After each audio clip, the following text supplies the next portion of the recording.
को जनेऊधारी ब्राह्मण कहते हैं, ये सब करते हैं नाटक। ये मंदिर में भी जाते हैं, ये नाटक, ये ऐसा कोई करते हैं। कपड़े के ऊपर कोई जनेऊ पहनता है क्या? नहीं, वो कहते हैं कि आप लोग ये एकमात्र एक ही व्यक्ति करते हैं जिनको समझने की जनेऊ कहाँ पहनी जाती है।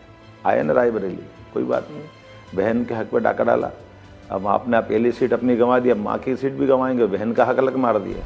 आप कह रहे प्रियंका गांधी मंगलसूत्र नहीं पहनती, भाई उनकी मर्जी। मैंने काम ना करा, उनने मंगलसूत्र की बात उठाई ना मोदी जी के बारे में, तो हमें उनको जवाब नहीं दूंगा क्या? 40,000 निरपराध कश्मीर में मारे गए धारा 370 में। इनके बड़े नेता महिलाओं को टंच माल बताते हैं। आप जरा देखिए पुराने मुख्यमंत्री दिग्विजय सिंह जी के काल में इनकी महिला आइटम होती है, कमलनाथ जी ने आइटम कहा महिला को। आप सबको अपने अंदर ही मिला लेंगे, मतलब कोई विपक्ष नहीं रहने देंगे ऐसे तो। मेरा ये कहना कि वो मिलना चाह रहे हैं, उनका गठबंधन हो रहा है, तो गठबंधन डूबते जहाज के साथ क्यों कर रहे हैं? मुझसे क्या फायदा? तो अभी आप मिलते हैं, मतलब अब जैसे बातें होती हैं, रिव्यू होता है सीएम बनने के बाद। उन्होंने कहा कि अपना ध्यान काम पे रखें, अपने स्वास्थ्य का ध्यान रखें, पर्याप्त नींद भी लें, काम के लोड के आधार पर शरीर नहीं बिगाड़ना है, लेकिन दूरदृष्टि से प्रदेश को आगे ले जाना, जनता की सेवा करना है।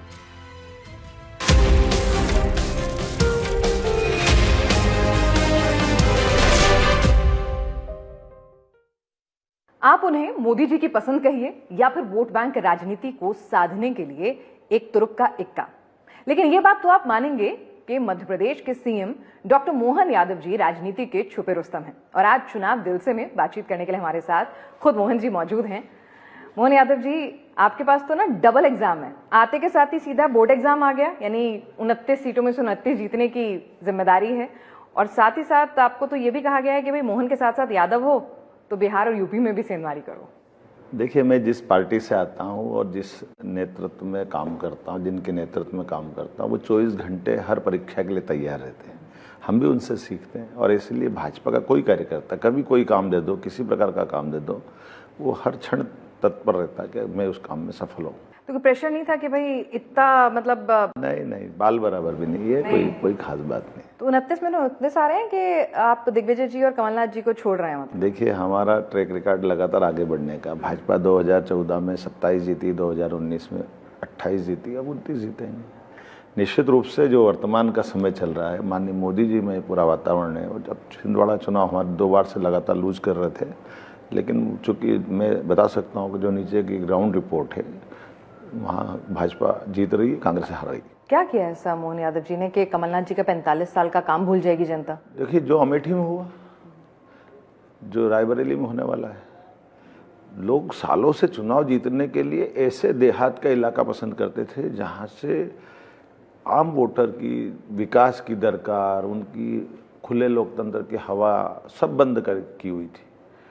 एक तरह से उस पूरे बेल्ट को केवल अपना एक बंधक बना के रखा था। तो जब जैसे ही उनको विकास का दरवाज़ा दिखता है तो जनता एकदम दौड़ती है। पानी को आप कितना बंद करो, वो कोई ना कोई रास्ता निकालेगा। लेकिन दिग्विजय जी इस बार बीजेपी के पिच पे खेल नहीं रहे हैं, चाहे कितने भी बयान आए, वो इस बार अपनी जबान बहुत तोल मोल के बोल रहे हैं। जबान बोल रहे हैं, भले वो कुछ भी कर ले। हमको मालूम है कि लक्ष्मण रेखा पार करने के सामने खड़ा कौन था। वो साधु नहीं थे, साधु के वेश में शैतान ही थे, जनता जानती है। और हम तो राम राज्य की बात करते हैं। उनका चोला तात्कालिक ही है, वो केवल हमारी सीता रूपी माँ के समान हमारे लिए केवल वो विजय का वर्ण करने के लिए अपने चालाकी कर रहा है, लेकिन उनकी चालाकी काम नहीं आएगी। राजगढ़ में वो फेल होंगे, बुरी तरह से फेल। बदल गया उनका दिल, अब वो कैसे बदल गया? आ जाए बात जो कर रहे हैं उस तरह से, वो जाए ना भगवान राम के मंदिर के दर्शन करने। क्यों नहीं गए आज तक? 22 जनवरी को भगवान के मंदिर का लोकार्पण हो गया, प्राण प्रतिष्ठा हो गई। आप चुनाव लड़ने के पहले आप तो रघुवंशी हो, अपने आप को ठाकुर समाज से, राजपूत समाज से, क्षत्रिय समाज से जोड़ते हो। आपके तो वंश के देवता हैं, वैसे भगवान राम सबके वंश के हैं, लेकिन हम पे वो मान के चलते हैं। तो हम कह रहे हैं ना कि भगवान राम के दर्शन करके आना हो, या फिर वो आप चुनाव अभियान करते? आप क्यों नहीं जा रहे हो भगवान राम के दर्शन करने? आप यूपी में चुनाव लड़ रहे हो, आपके नेता ही चुनाव लड़ रहे हैं। वो अयोध्या जाने से डर रहे हैं, वो मथुरा जाने से डर रहे हैं, वो बनारस जाने से डर रहे हैं। तो आप ऐसे कैसे चुनाव लड़ोगे? हमारी आस्था के प्रति कोई सम्मान नहीं दिखाना चाहिए क्या? मैं मान के चलता हूँ कि कांग्रेस के नेताओं की बहुत बड़ी गलती है। वर्ग विशेष को ध्यान रख कर चुनाव लड़ना उनको बहुत महंगा वो पड़ेगा। तो खुद को जनेऊधारी ब्राह्मण कहते हैं, ये सब करते हैं नाटक, ये मंदिर में भी जाते हैं, ये नाटक, ये ऐसा आरती कोई भी करते हैं। कपड़े के ऊपर कोई जनेऊ पहनता है क्या? नहीं, वो कहते हैं कि आप लोग ये फोटो नहीं आने देते उनकी बात। ये एकमात्र एक ही व्यक्ति करते हैं जिनको ये समझ नहीं कि जनेऊ कहाँ पहनी जाती है। इसलिए तो मैंने कहा अभी चलो फॉर्म भरने आए ना रायबरेली, कोई बात नहीं, बहन के हक पे डाका डाला, चलो कोई बात नहीं। आप तो आए थे वहाँ से दोनों भाई बहन लड़ने, अब आपने पहली सीट अपनी गंवा दी, अब माँ की सीट भी गंवाएंगे, बहन का हक अलग मार दिया। कहाँ, वो तो बहन भाई में तो बहुत प्यार है। कहाँ प्यार होता तो लड़ाते ना, भाई बहन दोनों लड़ने आए थे, हमने तो हर्डिंग देखे दोनों के अलग अलग। वहाँ कहाँ गए, उनकी अपनी सीट थी ना अमेठी। बहन लड़ना नहीं चाह रही। ये अब ये आखिरी दिन में क्या बताया, 3 तारीख को मालूम पड़ रहा है। 3 तारीख के पहले क्यों स्टेटमेंट नहीं आया आज तक बार भी? 3 तारीख को लास्ट डेट थी जिस दिन फॉर्म भरना है।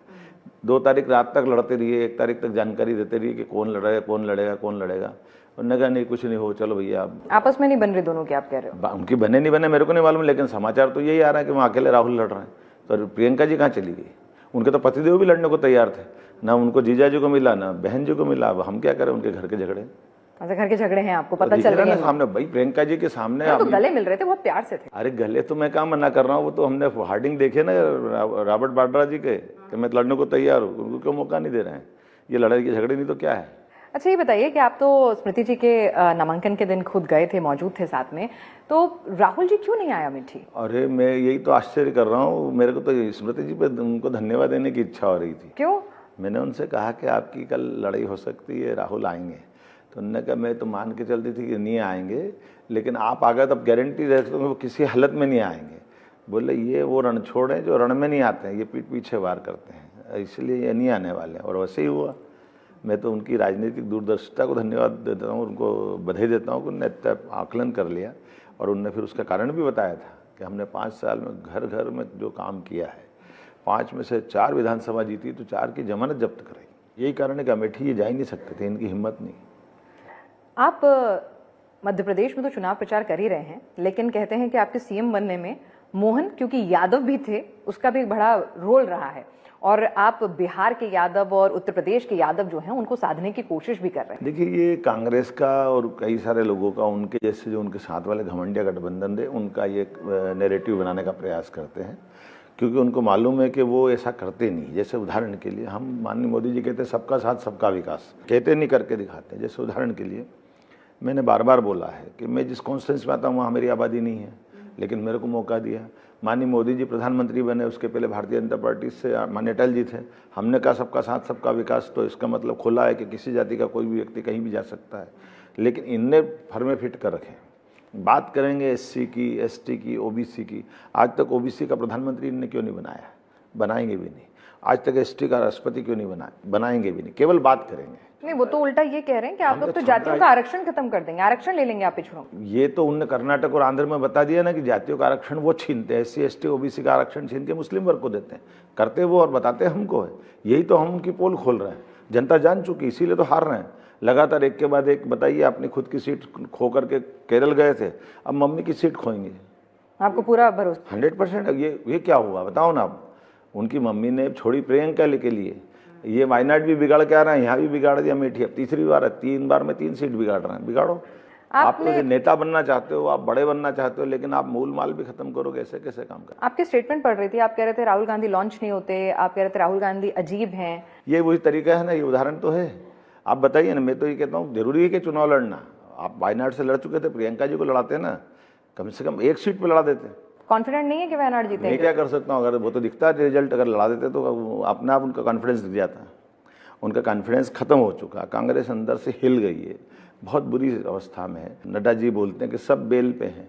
तब ये केवल अपने जो मूल चीज़ है उसको बचाओ की आखिरी लड़ाई लड़ रहे हैं, इनमें दम नहीं है बेचारा। मोहन यादव जी, आप आजमगढ़ जाते हैं तो अचानक से आपको अपना आजमगढ़ से पुराना रिश्ता याद आ जाता है। भाई, आप मध्य प्रदेश की राजनीति में इतने वक्त से सक्रिय हैं, मंत्री भी रहे, और अचानक से आपको अपना यादव फैक्टर जो है बहुत ज्यादा याद आ रहा है, और तमाम लोग उस पर सवाल उठा रहे हैं कि आप मौसमी यादव बन गए हैं। देखिए, ये बात ऐसी है जिसका मैं उल्लेख करना चाहूँगा कि आपके घर में भी भाट चारण आते होंगे जो आपके ओरिजिन से जोड़ते हैं कि आप कहाँ से आते हैं। आप अभी वर्तमान दिल्ली रहते हैं, उसके पहले हरियाणा थी। अगर उनकी पोथी में देखेंगे, ये हमारी पद्धति, वो और आप जहाँ से आए वहाँ बताते हैं। तो ये मैं उसको कोट कर रहा हूँ कि भाई मेरे पूर्वज गए थे आजमगढ़ से गए बिहार, बिहार से होते हुए मध्य प्रदेश आए, मध्य प्रदेश में निमाड़ होते हुए मध्य प्रदेश से उज्जैन आए। तो एक अपने अंदर की जड़ों को जानना कोई बुरा नहीं, और हमारी हर पीढ़ी को अपने घर में हर सबको मालूम, 2-4-5 साल बाद जो आते हैं लिखने वाले वो सब बताते हैं। तो अगर अपन जड़ बताएंगे तो बुरा क्या। और मैंने कहा कि आप आइए उज्जैन, मैं तो निमंत्रण दे रहा हूँ मध्य प्रदेश का। हमारा देश एक है ना भाई, हम अपने राज्यों की सीमाओं में कैसे सीमित रहेंगे। तो आपको लगता है उत्तर प्रदेश के लोग जो हैं अपने दामाद का अच्छे से अच्छे वोटों से, अच्छी जीत से स्वागत करेंगे? बिल्कुल करेंगे, मैं तो मान के चलता हूँ। और ये एक रिश्ता रहता है, एक अंदर का भाव रहता है स्वाभाविक रूप से। अब हमारा अपना एक रिश्ता तो है ही यूपी से, और मेरी ससुराल सुल्तानपुर है, रीवा है, तो मैं अपनी बात तो करूँगा ही सही। आप कह रहे हैं कि यादव समाज का, यादवों का नाश करा है, मतलब एक तरह से अखिलेश यादव ने और तेजस्वी यादव ने, इन्होंने अपनी पॉलिटिक्स से उनका उत्थान नहीं होने। मैंने ये कहा कि भाई एक ही परिवार से मुख्यमंत्री बनना, मंत्री बनना, सांसद बनना, ये बाकी लोगों का हक मारा जाता है। ऐसा मत करो, आप भी मौका दो ना बाकी लोगों को। जैसे भाजपा ने हमको मौका दिया, मेरे परिवार में कोई सांसद, विधायक, मंत्री नहीं है, ऐसे बाकी जगहों को वो मौका देंगे तो उनका दल भी बढ़ेगा। मैंने उनको समझाइश दी है, अब वो समझेंगे तो उनका दल आगे बढ़ाएंगे, अन्यथा दल सिमटता जाएगा उनका। आप बताइए, जिनकी सरकार अपने बलबूते पे चली गई, उनकी सरकार क्यों चली गई? इसी छोटे चश्मे के कारण गई। छोटा दायरा है, इसका नुकसान उनको उठाना पड़ा। और जब उनको मिलने की इच्छा थी तो आज बताइए, राजनीति ये कहती कि कल वो भाजपा से मिलते ना तो अच्छा लगता। डूबते जहाज में बैठने से क्या फ़ायदा, कांग्रेस से हाथ मिला के क्या मिलेगा। मिलना ही था तो माननीय मुलायम सिंह जी को याद करो, जिनने मोदी जी की तारीफ की थी, डंके की चोट की थी। नेताजी को याद करो, बोला कि नहीं बोला लोकसभा में। सबको अपने अंदर ही मिला लेंगे, मतलब कोई विपक्ष नहीं रहने देंगे ऐसे तो। मेरा ये कहना कि वो मिलना चाह रहे हैं, उनका गठबंधन हो रहा है, तो गठबंधन डूबते जहाज के साथ क्यों कर रहे हैं, मुझसे क्या फायदा है। कांग्रेस का कोई समय अच्छा नहीं आने वाला है। कांग्रेस ने जो नुकसान किया है, हम तो भगवान कृष्ण को मानने वाले सारे लोग हैं, और भगवान कृष्ण ने सदैव अधर्म के खिलाफ लड़ाई लड़ी है। विकास मोदी की गारंटी के बाद आप कृष्ण के नाम पर वोट मांगने की जरूरत? मैं कृष्ण के नाम पे, कृष्ण भगवान की पूजा करने के लिए नहीं मांग रहा हूँ, कृष्ण के चरित्र को सामने रख रहा हूँ, जिनने जीवन भर अन्याय के खिलाफ संघर्ष किया, जिनसे जीवन भर हम कदम कदम पे सीख सकते हैं। कोई कितना ही बड़ा हो, उस बड़े से व्यक्ति से घबराना नहीं। और इस जन्म में मृत्यु एक ही बार आने वाली है। किसी भी व्यक्ति का जन्म हुआ तो उसकी मृत्यु निश्चित है। ऐसे में जन्म और मृत्यु के बीच में जो समय मिला वो कर्मयोग की शिक्षा देता है, तो उसमें इनकी बात करना क्या बुरा है। तेजस्वी यादव कह रहे हैं कि भाई आते हैं लोग, आइए, हम उनका स्वागत करते हैं, लेकिन कुछ असर नहीं कर पाएंगे आप। अब देखो, चुनाव हो तो सब अपनी अपनी बात कहेंगे, अंदर से भयभीत है इसीलिए तो बात कर रहे हैं।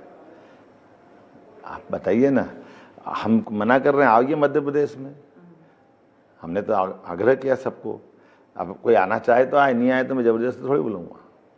हमने तो कहा कोई भी आइए, किसी को आना हो, लेकिन हम अपनी पार्टी के झंडे तले हम सबका स्वागत करने वाले हैं।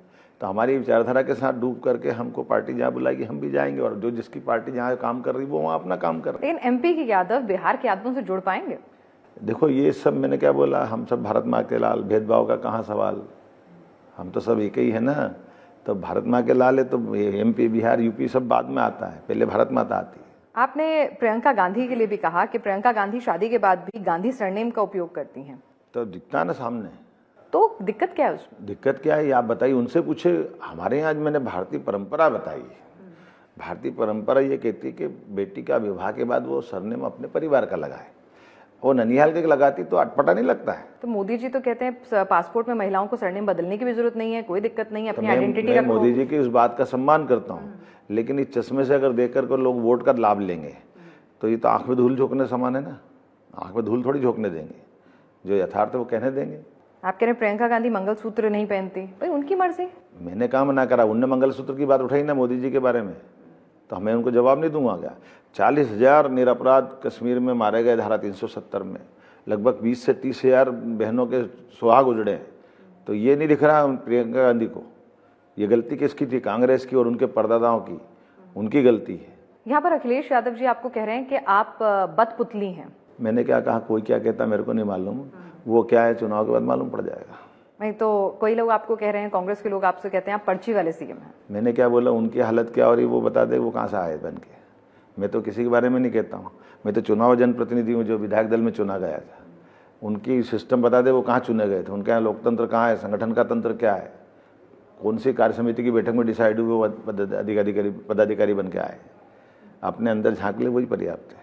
और जिस ढंग की भाषा बोल रहे हैं, और जिस ढंग से कांग्रेस के लोगों का चरित्र सामने आता है, मुझे तो बड़ा दुख होता है। अभी 2 दिन पहले हमारी अपनी 3 बार की मंत्री, दलित समाज की महिला, उनका नाम इमरती देवी, हो सकता है नाम किसी का कुछ भी होगा, लेकिन बहनों का ऐसा अपमान करोगे आप उसमें क्या देखना चाहते हो, क्या कहना चाहते हो? अब इतना गंदा सोच अगर रखोगे तो ये कांग्रेस की, अब कहाँ गई प्रियंका जी, मैं लड़की हूँ, लड़ सकती हूँ, लड़िए, अब भाई हटाइए अपने प्रदेश अध्यक्ष को जो महिलाओं का अपमान करता है। इनके बड़े नेता महिलाओं को टंच माल बताते हैं। आप जरा देखिए पुराने मुख्यमंत्री दिग्विजय सिंह जी के काल में इनकी महिला आइटम होती है, कमलनाथ जी ने आइटम कहा महिला को। तो ये जो दृष्टि है इनकी, इस दृष्टि के हम विरोधी हैं। ये दृष्टि बहनों के सम्मान के खिलाफ जाती है, हमारी संस्कृति इसको कतई बर्दाश्त नहीं करती। क्या जरूरत आन पड़ी जब मोदी जी की गारंटी थी 10 साल का विकास था, तो क्या जरूरत आन पड़ी कि यहाँ चुनाव को हिंदू मुस्लिम कौन कर रहा? अरे मंगलसूत्र, उल्टा चोर कोतवाल को डांटे। हम तो हमारे उस विकास पे जा रहे थे, कांग्रेस बीच में मैनिफेस्टो लाती है, उस मैनिफेस्टो में कह देती है कि हम आर्थिक सर्वे कराएंगे। अब आर्थिक सर्वे किसका कराएंगे?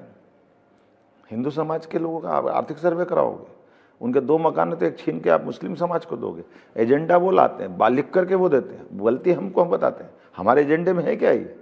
वो करेंगे और हमको बताएंगे। हम तो जनता के सामने रख रहे हैं कि ये आरक्षण था SC ST OBC का, यही कर्नाटक है, यही आंध्र है, इनने काटा और मुस्लिम समाज को दिया। तो ये पाप किसने किया? मुस्लिम के चक्कर में आरक्षण खत्म कर रहे हैं कांग्रेस वाले, और हमसे कह रहे हैं हिंदू मुस्लिम करेंगे। आप करोगे भी सही और हमको बोलने भी नहीं दोगे, मारोगे भी और रोने भी नहीं दोगे। ये तो नहीं हो सकता। लेकिन वो कह रहे हैं इनहेरिटेंस टैक्स की बात उन्होंने सैम पित्रोदा जी ने एक टिप्पणी की थी, आप लोगों ने कही उनके मैनिफेस्टो में जिक्र नहीं है उसका। जी के लिए कांग्रेस के नेता हमेशा कहते हैं मेरे गुरु हैं। तब गुरु है तो गुरु की बात अगर आप मानते हो तो चेलों को अब बात हम अपना आईना दिखा रहे, गलत क्या कर रहे हैं? मैनिफेस्टो में कहीं मुस्लिम नहीं लिखा है। मैंने एक अल्पसंख्यक बोला, तो अल्पसंख्यक में तो बहुत लोग आते हैं। मैंने इसीलिए तो बोला आप अल्पसंख्यक आप आकलन कर लीजिए। अल्पसंख्यक में मैं मानता हूँ कि उसमें ईसाई भी आते हैं, क्रिश्चियन आते हैं, सिख भी आते हैं, लेकिन आप देखिए एजुकेशन के मसले पे वो आगे निकल जाते हैं, आर्थिक रूप से आगे निकल जाते हैं, लेकिन जाकर के टिकेगा फिर मुस्लिम समाज, जो ना एजुकेशन में आगे आ पाएगा ना आर्थिक रूप से आगे पाएगा। तो हिंदू से छीन करके मुस्लिम को देना हुआ, हम कांच बता रहे हैं उनकी बात का, तो गलत क्या कर रहे हैं? हमने क्या गलत बोला है? जो बोला साफ बोला कि मुस्लिम लीग ने पाकिस्तान बनवाया था और उसी डायरेक्शन में कांग्रेस का मैनिफेस्टो है, जबकि उनका नाम कहीं नहीं। मैंने कहा यही 100% सत्य है।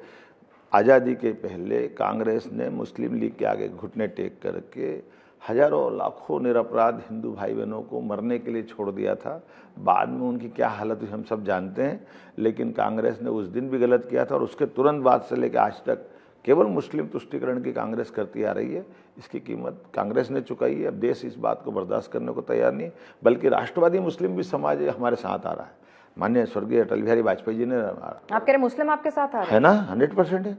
आप बताइए, मैं आपको लाइन से बता सकता हूँ। मेरी अपनी इस कॉन्स्टिट्यूंसी में जहाँ मैं रहता हूँ, मेरे वोट बैंक में आप देखिए, मेरे 5 पोलिंग ऐसे हैं जहाँ मुस्लिम बहुल है, मैं 5 जीतता हूँ, क्योंकि राष्ट्रवादी मुस्लिम हमको रसखान चाहिए। हमको हमारे पूर्व राष्ट्रपति मिसाइल मैन चाहिए, अब्दुल कलाम जी जैसा व्यक्ति चाहिए, जो गीता को पवित्र ग्रंथ की तरह लेता है और उस पर व्याख्या देता है। हमारे आरिफ खान गवर्नर केरल है, डंके की चोट अपनी बात कहते हैं, ऐसे लोग चाहिए। यहाँ पर अभी आप जिस तरह के लगातार आपका बयान रहा, जिस तरह से आप अयोध्या होकर आए, कृष्ण भूमि की बात करते हैं, तो क्या मोहन यादव जी बीजेपी के नए हिंदू आइकॉन के तौर पर, एक स्टार प्रचारक के तौर पर सामने आ रहे हैं? देखिए, ये हिंदू मुस्लिम का सवाल नहीं है, सवाल हमारी उदार सांस्कृतिक विरासत का है, सांस्कृतिक निष्ठा का है, सनातन धर्म का है। हमने भगवान राम से, भगवान कृष्ण से, सभी धर्मावलंबियों से उनकी जो अच्छी बात है वो सीखने का अगर कोई संकल्प लिया तो गलत क्या है? हम उनका आदर क्यों नहीं करेंगे? हम उनका निरादर क्यों करेंगे? ये हमारे धर्म की विशेषता है कि हम अपने देवी देवताओं के बारे में भी खुलकर सम्मान की बात भी कर सकते हैं और उनसे कुछ सीख भी सकते हैं।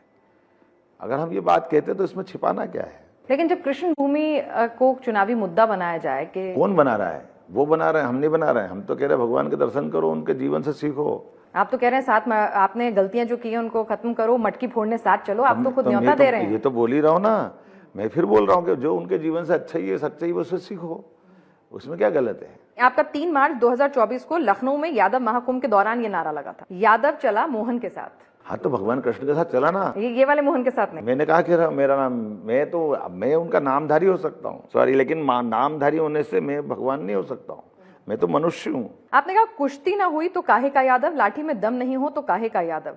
ये वो समाज है जो कालिया नाग के सर पर नृत्य करते हैं, तो आप तो मैंने गलत क्या बताया, जो बोला सही बोला ना। तो यादव मतलब दमखम होना चाहिए। होना ही चाहिए, पुरुषार्थी होना चाहिए, पराक्रमी होना चाहिए, मन में कॉन्फिडेंस होना चाहिए, और स्वस्थ शरीर में स्वस्थ मस्तिष्क का वास होता है, मैं स्पष्ट मानता हूं। तो अखिलेश यादव और तेजस्वी यादव ऐसे यादव हैं? मेरे को क्या मालूम, आप बताएं। नहीं, आप बताएं। आप भाई अपने राजनीतिक विरोधियों को भी अच्छे से स्टडी करते हैं मैं लोग। मेरी बात करूंगा ना, मैं दूसरे से, मेरे को कुश्ती अच्छी लगती है, मेरे को खेलना अच्छा लगता है, तैरना अच्छा लगता है, सभी प्रकार के शस्त्र चलाना अच्छे लगते हैं, तो मैं मेरी बात करूंगा। आप तैर भी लेते हैं, आप तलवारबाजी भी चल लेते हैं, आप पहलवानी के गुर भी, कुश्ती के गुर भी जानते हैं, कुश्ती संघ का 15 साल से अध्यक्ष रहे हैं, ठीक है, और उसके अलावा आपने पीएचडी की डिग्री ले रखी है।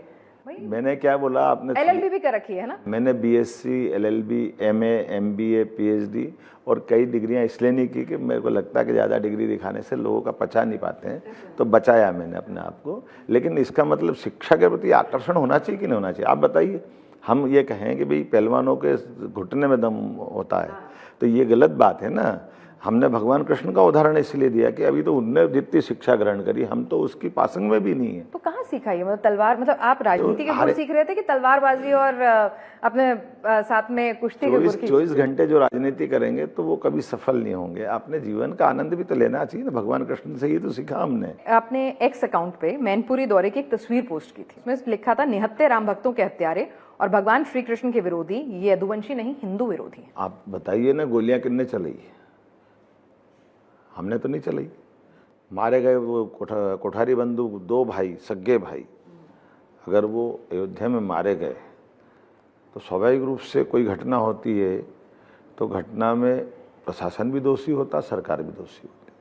सरकार किसकी थी सबको मालूम। वो वक्त था, आज भी क्या वो हिंदू विरोधी हैं आपको लगता है? मैंने ये नहीं कहा, मैंने तो उस दिन का कहा जो घटना हुई। इतिहास कभी बदलता नहीं, इतिहास तो हमेशा सत्य रहता है। मोहन यादव जी, आपने कहा था कि सपा ने केवल वोट बैंक समझा है यादवों को और उनकी हालत मुस्लिम समाज से भी बदतर है। पूरी यादवों की राजनीति करने वाला शख्स अपने लोगों का ख्याल नहीं रख रहा है, आप ये कह रहे हैं? मैं नहीं कह रहा हूँ, आप बताइए ना, किसी एक कोई मंत्री बना दिया हो, मुख्यमंत्री बना दिया हो। आखिर आपकी सरकार 5 बार रह गई उत्तर प्रदेश जैसे, 1/4 राज्य है पूरे देश का, इतनी बड़ी आबादी है, 25 करोड़ से ज़्यादा। एक आध बार तो मौका देते किसी को, आप नहीं दे पा रहे हो तो गलती हो रही है ना। आप अपने, मैं तो केवल उनको स्मरण करा रहा हूँ, मेरी कोई ऐसी भावना भी नहीं है और मैं अपनी बात भी नहीं करना ऐसे करना चाहता किसी को नीचा दिखे। लेकिन ये आकलन तो करना ही पड़ेगा ना अगर राजनीतिक प्लेटफॉर्म पे बैठे। लेकिन वो भी आरोप लगा रहे हैं कि बीजेपी को जब से यादव मिले, मोहन यादव, तब से बीजेपी को यादवों की और यादव वोट बैंक की सुध आ गई। वो ऐसे क्यों देखते कि मैं यादव के नाते, मैं तो भाजपा कार्यकर्ता होने के नाते से बात कर रहा हूँ, और मैं जब सभी के बीच बात कर रहा हूँ तो सबके लिए समान भाव से बात कर रहा हूँ।